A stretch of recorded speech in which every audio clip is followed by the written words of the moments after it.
But the reason why I wanted to make a video, and I'm not sure, I'm sure that if I'm recording it with the purpose of me sharing it one day. How, with who, I don't know, but I want to share what I'm experiencing right now, because I don't oftentimes, like, it's encouraging to see somebody and hear somebody's story and where they are, and being on the other side of what they're explaining.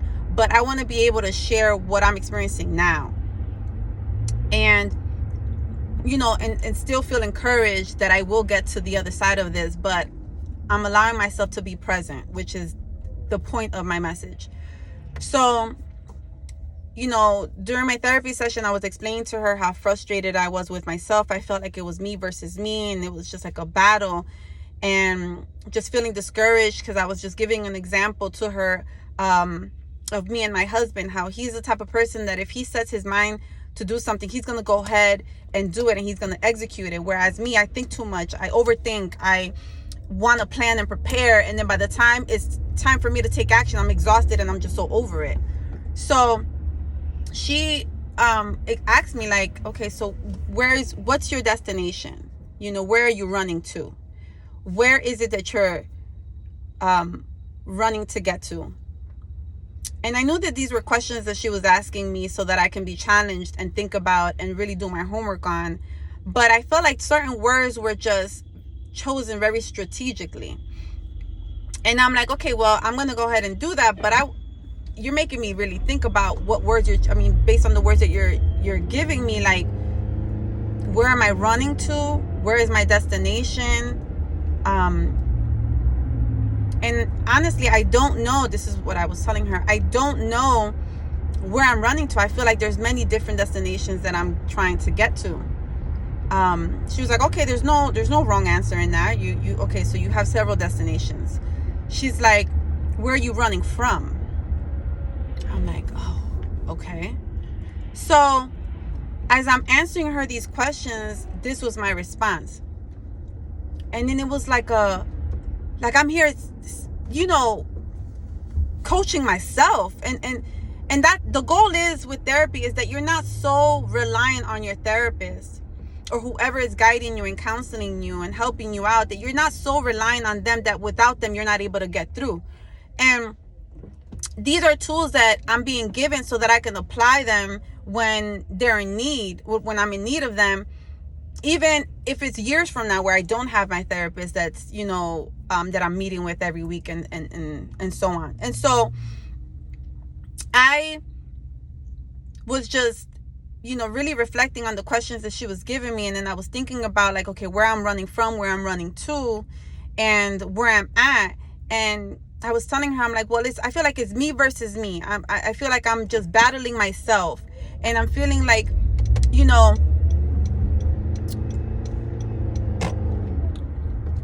it's like the me. So this is me versus me, right? This me is trying to get to where she needs to go, where she feels that she needs to get to.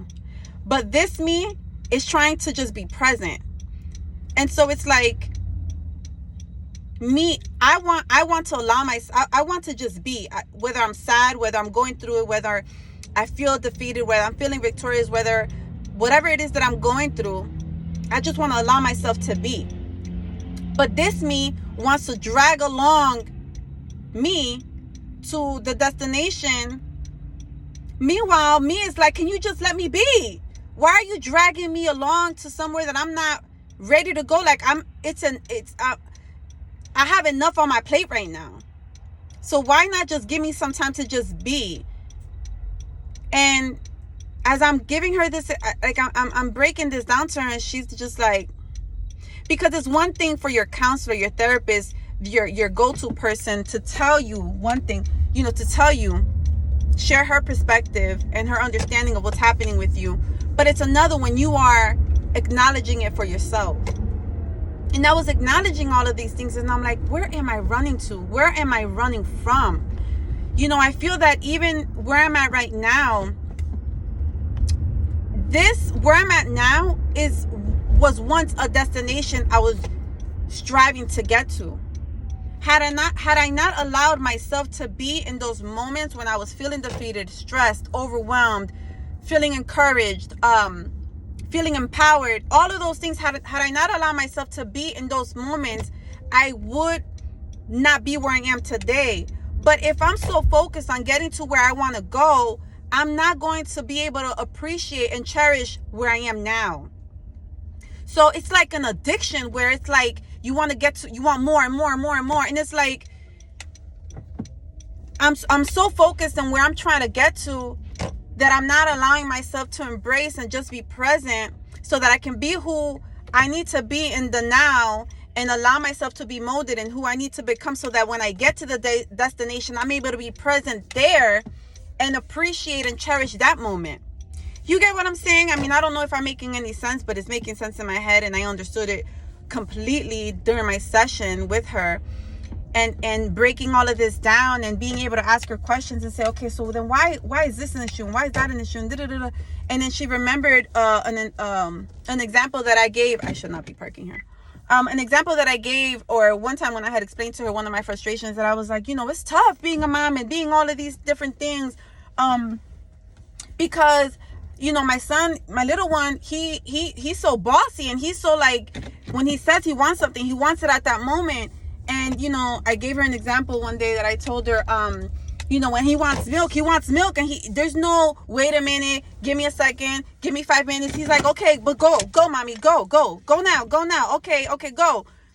And she's like, she used that example. She was like, that's how you are to yourself. You don't give yourself any patience. Yes, you have goals. It's amazing to have goals. You are very driven. It's good to be driven. But you don't want to miss out in being who you need to be in the moment. You don't want to miss out on what it is that you should be appreciating in the moment. You don't want to miss out on what it is that you got to deal with in the moment, so that you can be who you need to be when you get to where it is that you want to go. And I'm like, all right, can we end this session now? Because I was over it. And I was like, this is a lot to process. And she was like you said, it's you versus you, right? So that you is in there. But that you that's trying to pull that other you to get to where that you wants to go, that you needs to tell her to chill, to relax, to fall back when needed. And then today I was also telling her, I was like, when I started my therapy session, I was telling her how I said, today's a good day. These last few days have not.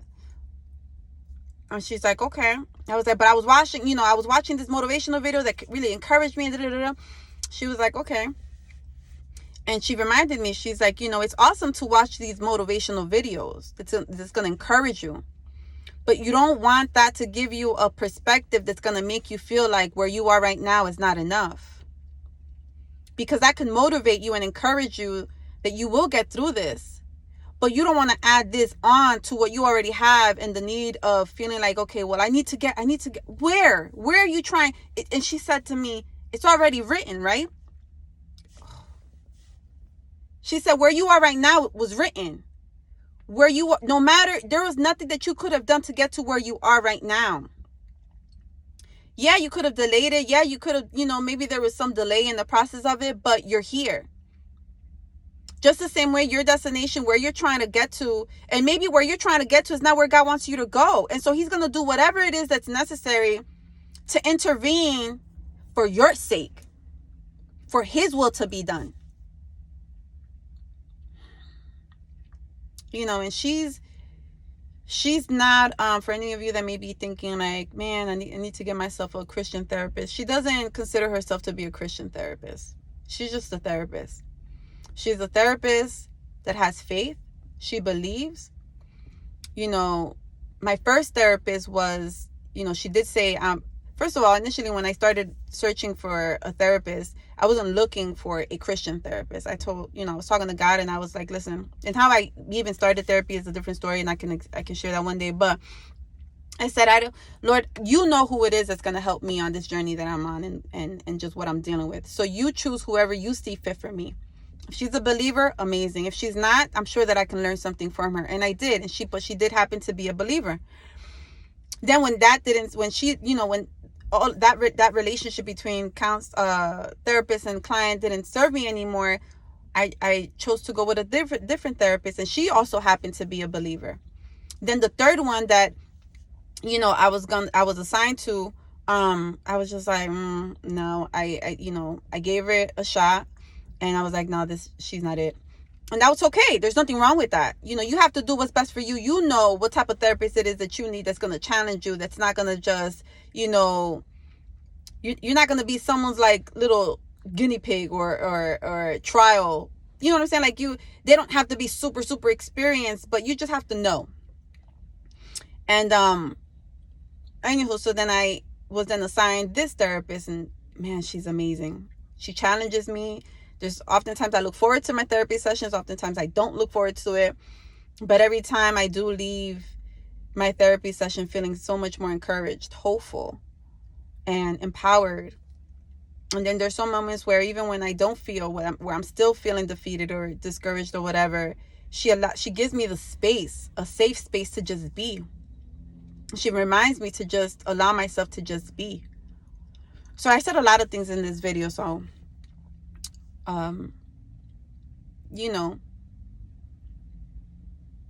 allow whatever is meant to bless you, and whatever, wasn't necessary, that's fine. You can filter it. But, yeah, I wanted to make sure that I shared what I'm experiencing right now.